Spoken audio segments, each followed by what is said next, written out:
Test video on the 3000 revs per minute 220 volt grinder. Turn it on.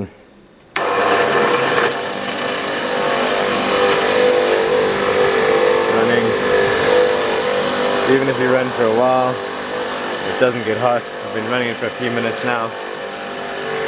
And grinding wheel on that side. And turn it off on the switch. It does have little proximity sensors which are not connected. I don't know if they work.